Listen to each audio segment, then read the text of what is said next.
नमस्कार, आप देख रहे हैं जनभावना टाइम्स और मैं हूं आपके साथ पारिजात। ये है बिग न्यूज़। सबसे पहले बात करते हैं अमेरिका की। अमेरिका के सबसे बड़े शहर न्यूयॉर्क में ब्रुकलिन के 36 स्ट्रीट मेट्रो स्टेशन पर मंगलवार की सुबह यानी कल सुबह अचानक हुई गोलीबारी में अब तक करीब 20 लोगों के घायल होने की खबर हम तक पहुंची है। हमले को लेकर न्यूयॉर्क पुलिस का बयान आ गया है। पुलिस ने इसे आतंकी हमला मानने से इनकार कर दिया है। पुलिस ने कहा है कि अभी आतंकवादी घटना के नज़रिए से जांच नहीं हो रही है। फायरिंग को लेकर हम अपनी जांच कर रहे हैं। न्यूयॉर्क पुलिस ने हमलावर के संभावित हुलिये की जानकारी भी दी है। हमलावर गैस मास्क और कंस्ट्रक्शन वर्कर के कपड़ों में था। हमलावर अब तक पुलिस की पकड़ से बाहर है। पुलिस ने अंदेशा जताया है कि हमलावर और भी इस तरह के हमलों को अंजाम दे सकता है। दूसरी खबर हिंदुस्तान की लाउड स्पीकर पर राज ठाकरे का अल्टीमेटम है। यह महाराष्ट्र से आई खबर बताती है कि महाराष्ट्र नवनिर्माण सेना के प्रमुख राज ठाकरे ने मस्जिदों से लाउड स्पीकर हटाने को लेकर नया अल्टीमेटम दे दिया है। राज ठाकरे ने कहा है कि अगर 3 मई तक उद्धव सरकार मस्जिदों से लाउड स्पीकर नहीं हटाएगी तो इसका परिणाम सरकार को भुगतना पड़ेगा। एमएनएस प्रमुख राज ठाकरे कहते हैं कि ठाणे में आयोजित सभा में उन्होंने ये बात कही कि राज्य सरकार को मैं साफ तौर पे बता देना चाहता हूं कि इस मुद्दे पर मैं पीछे हटने वाला नहीं हूं। सुप्रीम कोर्ट ने कहा है कि मस्जिद से लाउड स्पीकर हटने चाहिए, तो इन्हें क्यों नहीं ये बात समझ में आ रही, उन्हें क्यों नहीं हटाए जा रहे। राज ठाकरे ने कहा कि अगर 3 मई तक सरकार मस्जिदों से लाउड स्पीकर नहीं हटाएगी तो राज्य की मस्जिदों के सामने तेज़ आवाज़ में लाउड स्पीकर से हनुमान चालीसा बजाई जाएगी। राज ठाकरे ने कहा कि मस्जिदों से लाउड स्पीकर हटाने का मुद्दा धार्मिक नहीं है बल्कि सामाजिक मुद्दा है, क्योंकि लाउड स्पीकर से सभी को परेशानी होती है। तीसरी खबर दिल को छूने वाली है। पाकिस्तान ऑक्यूपाइड कश्मीर से आई है। पाकिस्तान ऑक्यूपाइड कश्मीर में गैंग रेप पीड़िता ने भारत के प्रधानमंत्री नरेंद्र मोदी से आश्रय और सुरक्षा की मांग की है।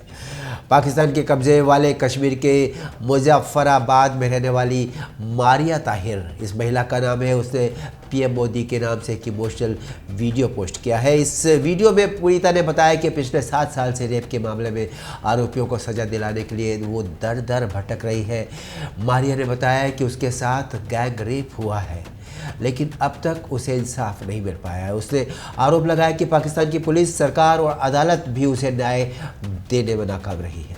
पीड़िता ने कहा कि इस वीडियो के माध्यम से मैं प्रधानमंत्री नरेंद्र मोदी से अपील करती हूं कि मुझे भारत आने की अनुमति दी जाए, क्योंकि मेरे बच्चों की जान खतरे में है। उसने पाकिस्तान पुलिस और एक राजनेता चौधरी तारिक फारूक पर भी अपने बच्चों को जान से मारने की धमकी का आरोप लगाया है। मारिया ताहिर के साथ 7 साल पहले 2005 में गैंग रेप की घटना हुई थी। अगली खबर है टोरंटो से। टोरंटो कनाडा में कार्तिक वासुदेव के हत्यारों को पुलिस ने गिरफ्तार कर लिया है। उत्तर प्रदेश के गाजियाबाद के रहने वाले 21 वर्षीय छात्र कार्तिक वासुदेव की कनाडा में गोली मारकर हत्या कर दी गई थी। पुलिस ने प्रेस कॉन्फ्रेंस करके कार्तिक की हत्या का खुलासा किया, लेकिन पुलिस ने जिस तरह से केस का खुलासा करते हुए आरोपी की गिरफ्तारी की बात बताई, उससे कार्तिक के परिजन संतुष्ट नहीं है। कार्तिक के परिजनों का कहना है कि भले ही पुलिस ने हत्याकांड का खुलासा करके आरोपी को गिरफ्तार कर लिया है, लेकिन कार्तिक की हत्या करने की वजह अभी तक साफ तौर पर बताई नहीं गई है, इसलिए वे इस खुलासे से संतुष्ट नहीं है। पिता जितेश वासुदेव ने बताया कि बेटा कार्तिक वासुदेव कनाडा के टोरंटो में MBA की पढ़ाई करने के लिए गया हुआ था, जिसकी मेट्रो स्टेशन के सामने गोली मारकर हत्या कर दी गई। अगली खबर, हमारी 5वीं खबर उत्तर प्रदेश से है। हाल ही में रामनवमी जुलूस के दौरान कुछ राज्यों में झड़पों की खबर आई थी। इस पर उत्तर प्रदेश के मुख्यमंत्री योगी आदित्यनाथ की प्रतिक्रिया भी सामने आई है। उन्होंने दावा किया है कि यूपी में बड़ी आबादी होने के बावजूद राज्य में कोई तनाव नहीं है। उत्तर प्रदेश के मुख्यमंत्री योगी आदित्यनाथ ने कहा कि यूपी में दंगा फसाद के लिए कोई जगह नहीं है। ये यूपी के विकास की नई सोच को प्रदर्शित करता है। उन्होंने कहा कि रामनवमी के दौरान राज्य में 800 स्थानों पर शोभा यात्रा निकाली गई, लेकिन इस शोभा यात्रा में कहीं भी निकाले गए जुलूस के साथ किसी भी तरह का अभद्र व्यवहार नहीं हुआ। इस समय रमज़ान का महीना चल रहा है, कहीं भी तू मैं की बात सुनाई नहीं दे रही है। दंगा फसाद की बात तो दूर की बात है। हाल ही में रामनवमी पर गुजरात, मध्य प्रदेश, झारखंड और पश्चिम बंगाल जैसे राज्यों से हिंसा की खबरें सामने आई है। 6वीं खबर हमारी बुलडोज़र बाबा की। अब आ गए हैं बुलडोज़र मामा। बुलडोज़र बाबा के बाद अब सबसे ज़्यादा चर्चा हो रही है बुलडोज़र मामा की। मध्य प्रदेश के मुख्यमंत्री शिवराज सिंह चौहान ने गवर्नेंस को बुलडोज़र स्टाइल में बदला तो देश भर में उनकी चर्चा होने लगी। हालांकि कुछ लोग उसका विरोध भी कर रहे हैं, तो वही कुछ लोगों के लिए अब मामा से वो बुलडोज़र मामा बन गए। हम बात कर रहे हैं शिवराज सिंह चौहान के। मध्य प्रदेश के खरगोन में रामनवमी जुलूस पर हुए पथराव के बाद मध्य प्रदेश प्रशासन ने कई दुकानों और घरों पर बुलडोज़र चला दिया। सरकार के इस कदम से अब तो विरोधियों के निशाने पर सरकार आ गई है। सोमवार को खरगोन में जिन घरों को अवैध निर्माण बताकर गिराया गया, उसमें से एक घर प्रधानमंत्री आवास योजना के अंतर्गत बनाया गया था। खरगोन में रामनवमी जुलूस के दौरान पथराव हुआ था, जिसमें एसपी सिद्धार्थ चौधरी समेत करीब 2 दर्जन लोग घायल हुए थे। मामले में एक्शन लेते हुए एमपी प्रशासन ने यूपी की तरह बुलडोजर वाली कार्रवाई की और कई घरों और दुकानों को गिरा दिया। इनको पथराव करने वाले आरोपियों से संबंधित बताया गया था। यह उनकी सजा थी। मुश्किल में है कर्नाटक की सरकार। यह खबर बताती है कर्नाटक के सियासी हाल के बारे में। कर्नाटक के पंचायती राज मंत्री के.एस. ईश्वरप्पा के खिलाफ पुलिस ने एफआईआर दर्ज की है। के.एस. ईश्वरप्पा पर एक ठेके के लिए 40% कमीशन मांगने का आरोप लगाने वाला ठेकेदार उडुपी के एक लॉज में मृत पाया गया है। इसके बाद से इस पर जांच हुई और कार्रवाई की मांग उठ गई। ठेकेदार ने एक सुसाइड नोट छोड़ा था, जिसमें उसने के.एस. ईश्वरप्पा को अपनी मौत का जिम्मेदार बताया था। ठेकेदार की मौत के मामले में कांग्रेस ने मंत्री के.एस. ईश्वरप्पा का इस्तीफा मांगा है। पंचायत राज मंत्री ईश्वरप्पा के खिलाफ आईपीसी की धारा 306 के तहत आत्महत्या के लिए उकसाने का मामला दर्ज किया गया है। पीड़ित के परिवार ने मंत्री के खिलाफ शिकायत दर्ज कराई है। इस घटना में ईश्वरप्पा के 2 सहयोगियों के खिलाफ भी प्राथमिकी दर्ज हुई है।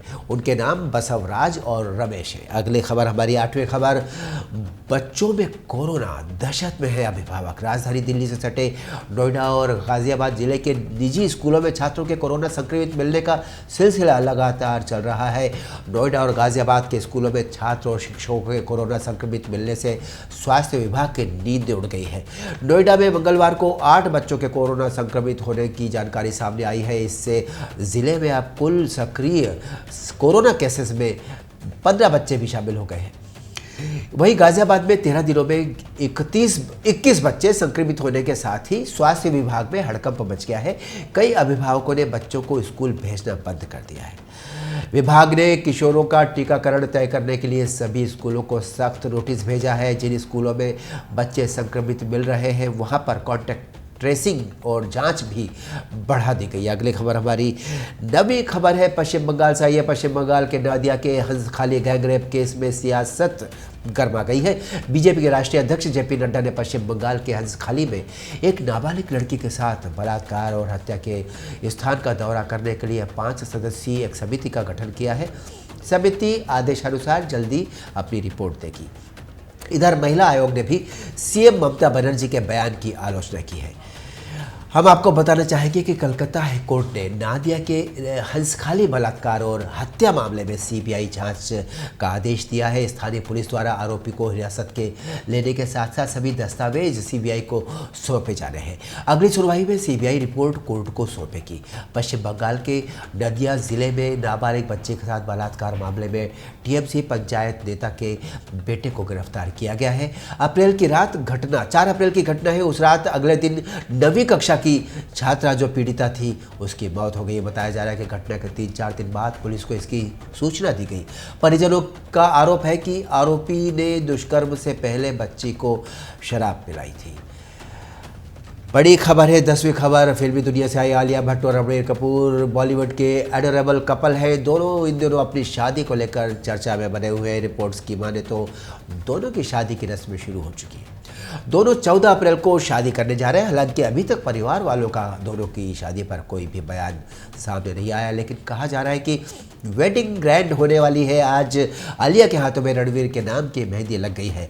कहा जा रहा है कि रणवीर और आलिया कल दोपहर 3 बजे शादी कर सकते हैं। शादी के फंक्शन में भी केवल परिवारजन और करीबी दोस्त ही शामिल होंगे। उन्हीं को न्योता भेजा गया है। शादी के लिए रिश्तेदार और दोस्त सुबह से मुंबई पहुंचने लग गए हैं। आलिया के हाथों में सांवरिया के नाम की मेहंदी लगी।